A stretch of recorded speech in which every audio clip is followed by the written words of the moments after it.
Bienvenidos. En esta ocasión vamos a continuar con los trastornos de la circulación pulmonar y toca el turno a hipertensión pulmonar.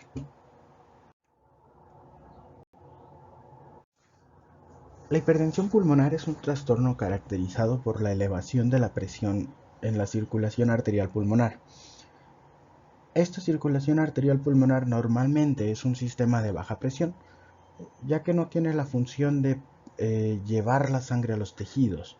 Su función es el intercambio de gases solamente. La presión arterial pulmonar está la sistólica en 25 milímetros de mercurio y la diastólica en 8 milímetros de mercurio. Es considerablemente más baja que en el caso de la circulación sistémica, que es de 120-80, menor que 120-80. Pero esto es normal. ¿Por qué? Por la función que tiene simplemente esta circulación. Hablando de la fisiopatología de la hipertensión pulmonar, hay diversos factores que pueden llevar a este incremento de la presión en la circulación pulmonar. Por ejemplo, está la disminución del diámetro transversal de arterias pulmonares. Esta se va a dar por vasoconstricción o puede ser por obstrucción también. Tenemos obstrucción de la salida del sistema arterial pulmonar. En este caso, no está afectada la circulación arterial de la pulmonar, sino puede ser el sistema venoso o corazón izquierdo, alguna falla en corazón izquierdo que está ocasionando que la sangre que se tiene que mover desde las arterias pulmonares hacia las venas pulmonares y posteriormente ese corazón, que no pueda seguir ese curso. Entonces la sangre se va a quedar acumulada en arterias pulmonares y esto va a ocasionar un aumento en la presión.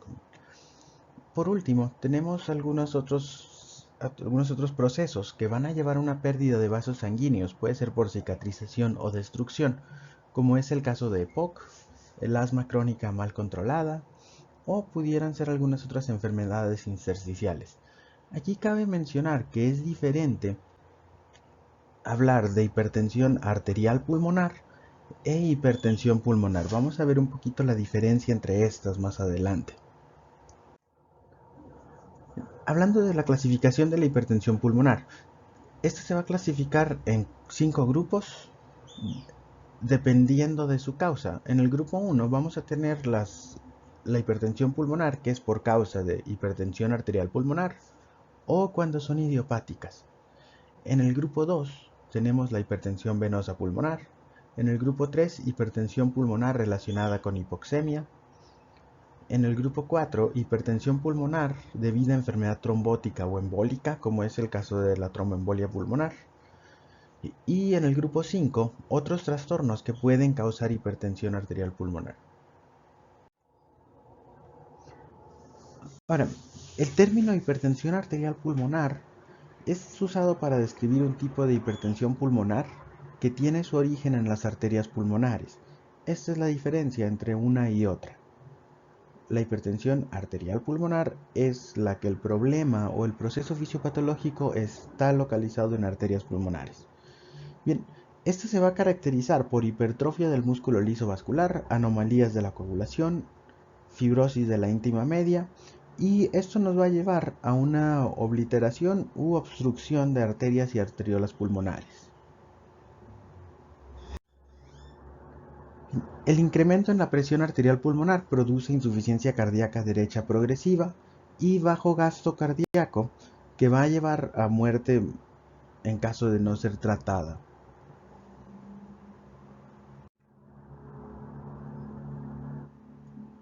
Dentro de las causas de hipertensión arterial pulmonar tenemos las genéticas, trastornos vasculares del colágeno, una enfermedad en específico llamada esclerodermia, fármacos y toxinas, infección por VIH y la hipertensión portal e hipertensión pulmonar persistentes del recién nacido.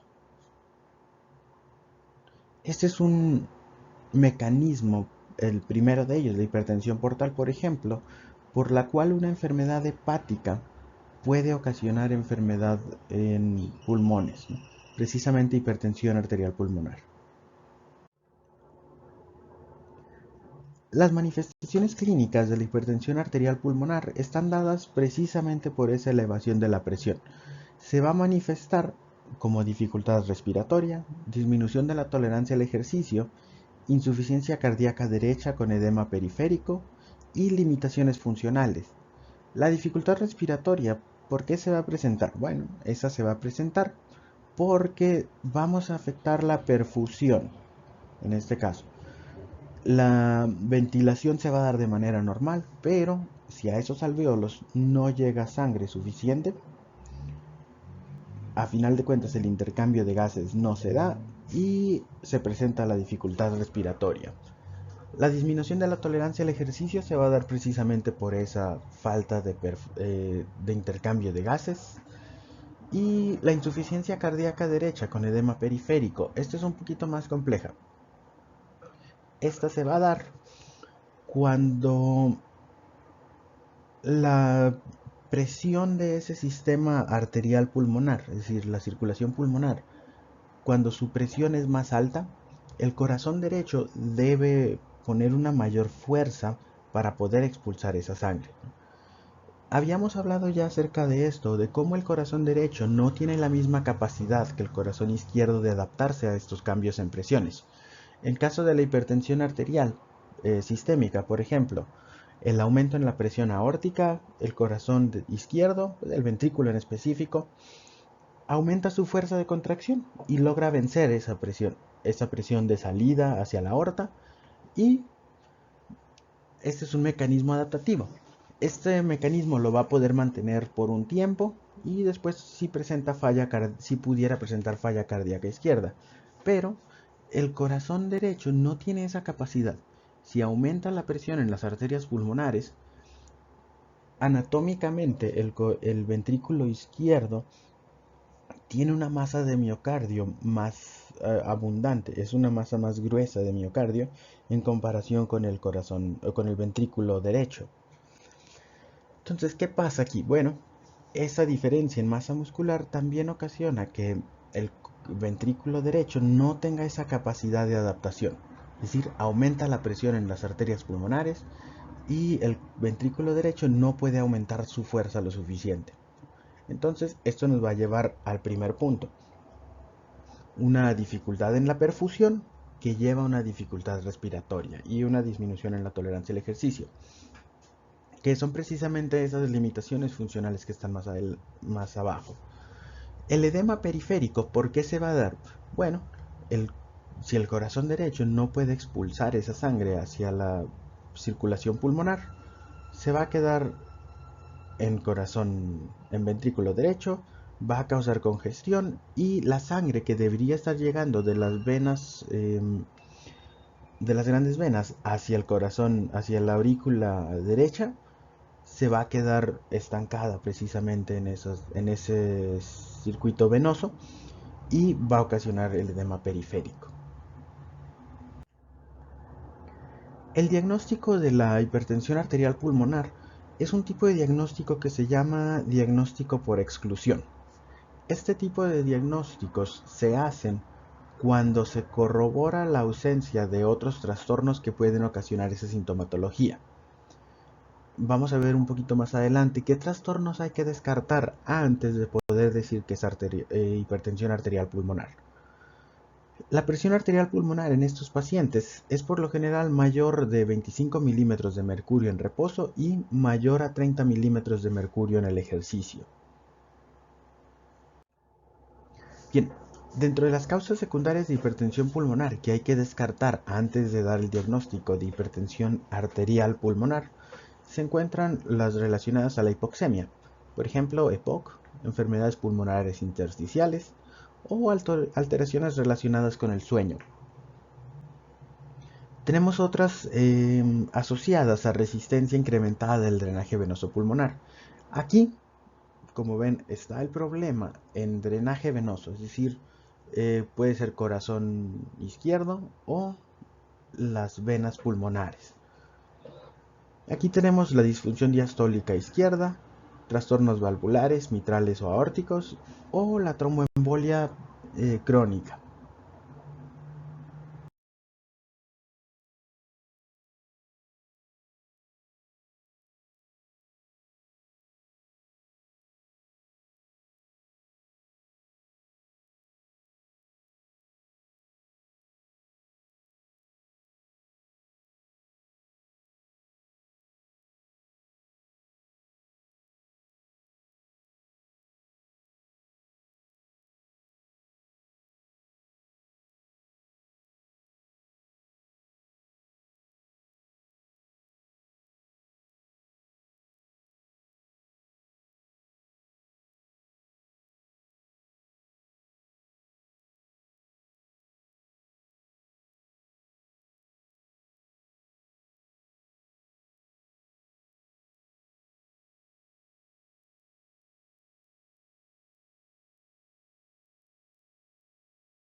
Bien, eso sería todo por esta clase.